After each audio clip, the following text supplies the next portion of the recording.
Fala galera, tudo bem? Mais um vídeo de jogo histórico aqui no canal, fique à vontade, se inscreva no canal, deixe aí a curtida no vídeo também, é sempre importante a sua participação, deixe o seu comentário, participe aí, compartilhe o vídeo também para fazer o canal chegar a cada vez mais gente. E hoje, um duelo extremamente marcante, um duelo entre Guardiola e Mourinho. Já postei outros vídeos de outros jogos desses dois se enfrentando, dois dos grandes treinadores da geração, sem dúvidas.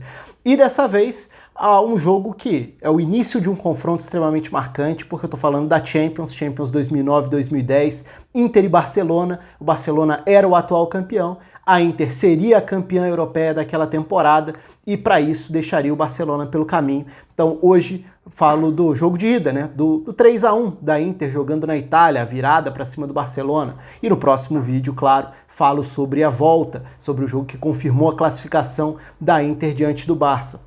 Então são diversos pontos muito interessantes sobre esse jogo, porque acho até que, de certa forma, esse confronto fica muito marcado pela questão da Inter sobrevivendo a um Barcelona favorito. E é verdade, o Barcelona era o time a ser batido nesse momento no futebol europeu, foi durante a era Guardiola o grande time da Europa e era sempre muito complicado para qualquer um que o enfrentasse. E existiam diferentes estratégias para tentar, poucas vezes o adversário conseguia de fato superar o Barcelona, mas nesse caso, nesse jogo, é muito interessante que não é que a Inter tenha ficado lá atrás o tempo inteiro sendo massacrada, não. A Inter adota uma postura agressiva, mas não só de recuperar e ser direto, em alguns momentos de tentar administrar a posse da bola também. Então é um jogo em que a Inter joga bem boa parte da partida. É verdade, também é um jogo polêmico em termos de arbitragem, é um jogo que fica marcado por erros. Você tem no início do jogo um impedimento mal marcado do Milito, numa situação que poderia ser clara, e depois uma interferência mais direta, né? O terceiro gol da Inter é no impedimento do Milito, não marcado, e depois tem um pênalti também no Daniel Alves que não é marcado e ele toma um cartão amarelo. Isso para citar os principais lances. Então é evidente que muita gente pode olhar e falar do jogo a partir da arbitragem, porque de fato alguns lances são muito importantes e eles modificam sim o andamento da partida, então há uma interferência importante. Agora, também dá para falar do jogo do ponto de vista tático, do ponto de vista do embate, da estratégia, e aí são muitos os lados legais para abordar. Bom, usando o campinho, falando sobre as estratégias, o Barcelona nesse jogo tinha um desfalque importantíssimo, Iniesta. Com isso, o Keita jogava como esse meio-campista à esquerda. Busquets, Xavi e Keita formavam um trio central. O Messi jogava como um segundo atacante, basicamente, quase um 10, quase um meia, atrás do Ibra. O Ibra era o 9 do Barcelona e o Pedro era o jogador de lado, tentando dar velocidade, mas não necessariamente abrindo muito o campo, circulando muito também por dentro. Então era o Barcelona que, para usar o lado do campo, teria muito o Daniel Alves como uma figura importante. E aí já passa a vir o contraponto, o outro lado, a estratégia do Mourinho diante do Barcelona.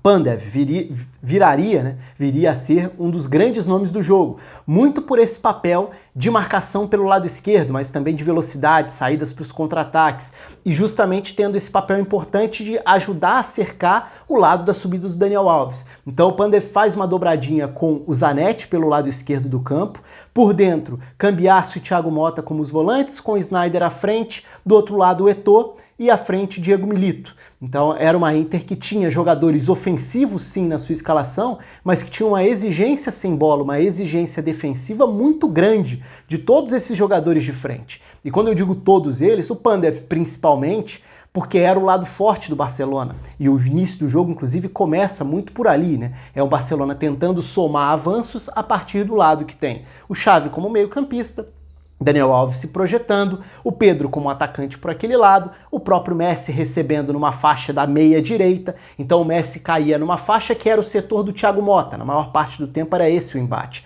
O Pedro tentava entrar em diagonais fazendo um movimento que prendesse, atraísse muito o Zanetti para atacar aquela faixa do campo entre Zanetti e Samuel.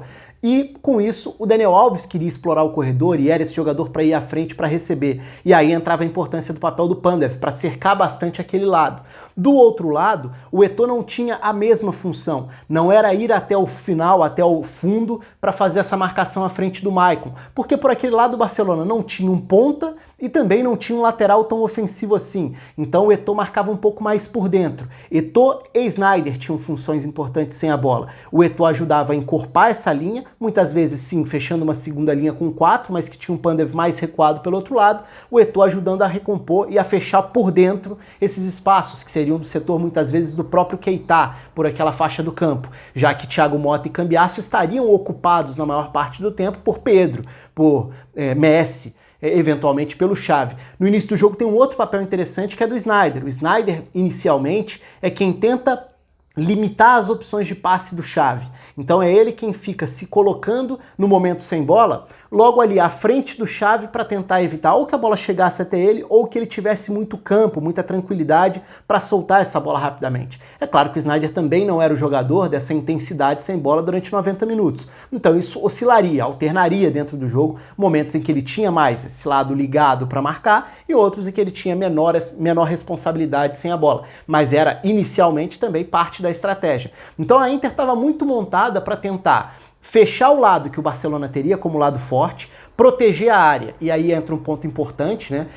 O Barcelona tinha o Ibra como 9 e o Lúcio faz um grande jogo protegendo a área. No primeiro tempo até cometendo alguns erros, bobos até, inseguros até, mas muito mais na saída de bola do que sem a bola. Então, nos duelos ele foi muito bem, teve várias intervenções importantes. E o Júlio César também faz uma bela partida quando exigido, vai muito bem, tem belas defesas dentro do jogo, foi um dos grandes goleiros do futebol mundial nessa época, sem a menor dúvida.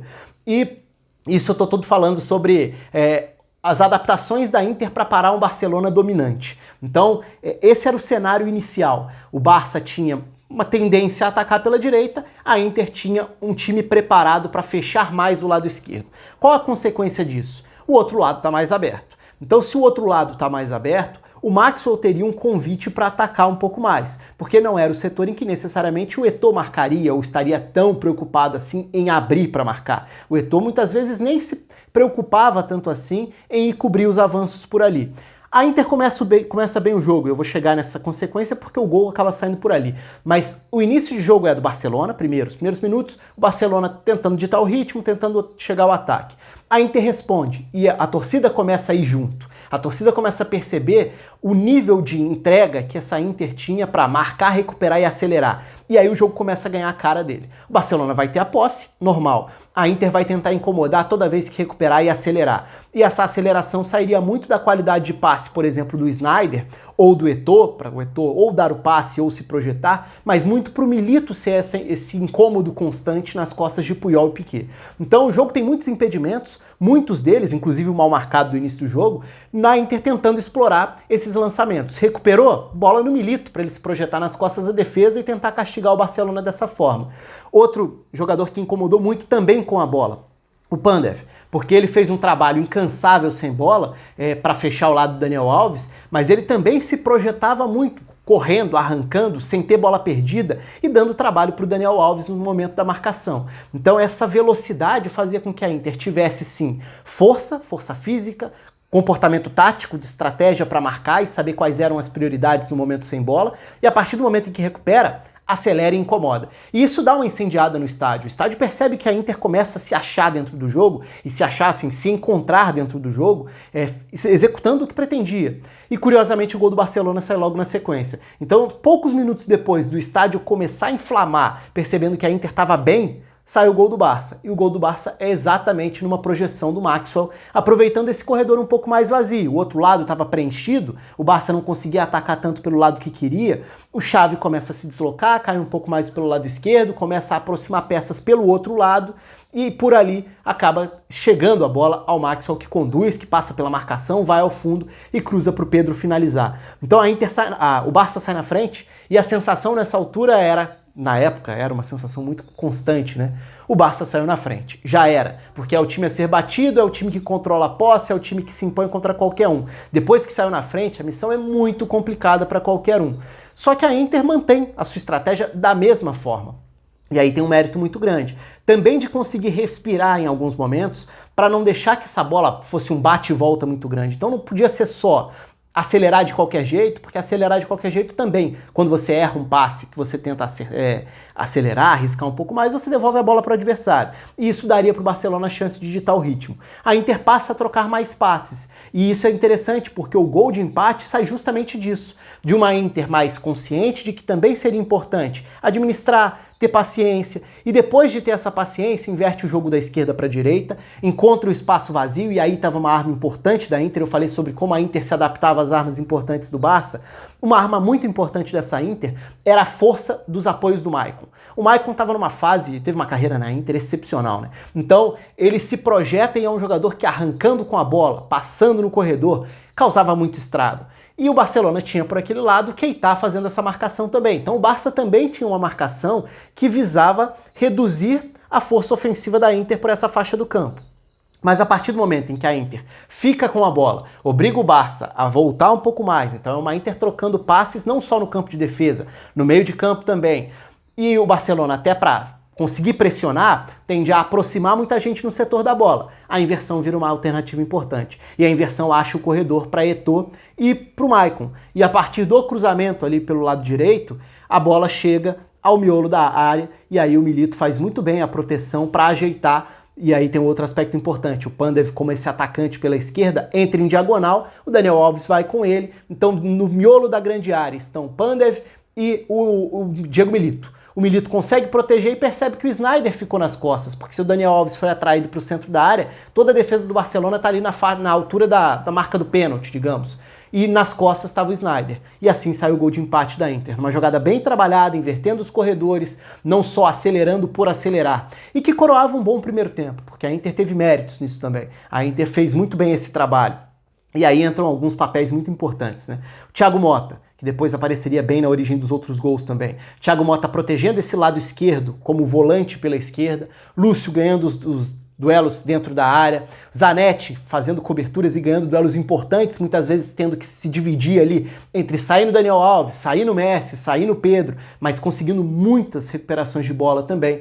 E o Pandev se desdobrando e até não aguentar mais e ser substituído na segunda etapa. Então a Inter consegue chegar à virada já num outro cenário de jogo. Ela consegue chegar ao empate tendo a personalidade e a calma de também trabalhar a bola, embora estivesse enfrentando um adversário superior e que tinha vantagem no placar. E no segundo tempo aí vem os gols dos contra-ataques, das recuperações de bola, melhor dizendo, porque não daria para falar que é só contra-ataque, o terceiro gol nem teria essa característica. O segundo sim, sai de uma recuperação do Thiago Motta para cima do Messi, a aceleração do Pandev para ligar o contra-ataque e para fazer com que a Inter chegasse à área adversária.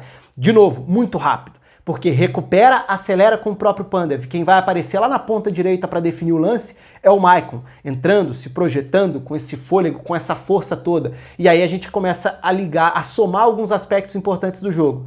Thiago Motta roubando bola, Pandev recuperando e escapando, Sneijder muitas vezes acelerando também essa saída, o Maicon se projetando. E por que eu tô falando em somar alguns aspectos? Porque o terceiro gol sairia de uma situação parecida também. É um lance que começa com o Maicon trazendo da direita para dentro numa tentativa de arrancada individual, ele é desarmado, mas na sequência o Thiago Motta morde, recupera e a jogada se desenvolve pelo lado direito para o cruzamento em que o Sneijder aparece para finalizar, acaba que o Milito chega em impedimento, mas completa para o gol. Então a Inter chega ao 3-1. Nessa altura já com uma substituição, né?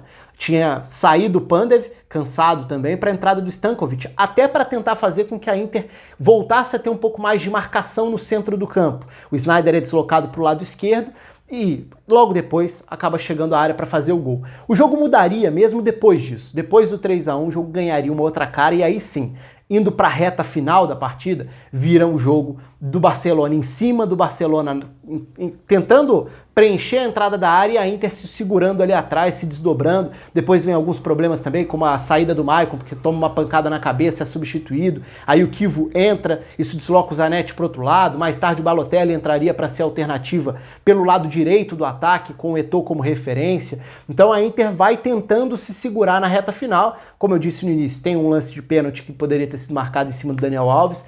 O Júlio César aparece fazendo boas defesas.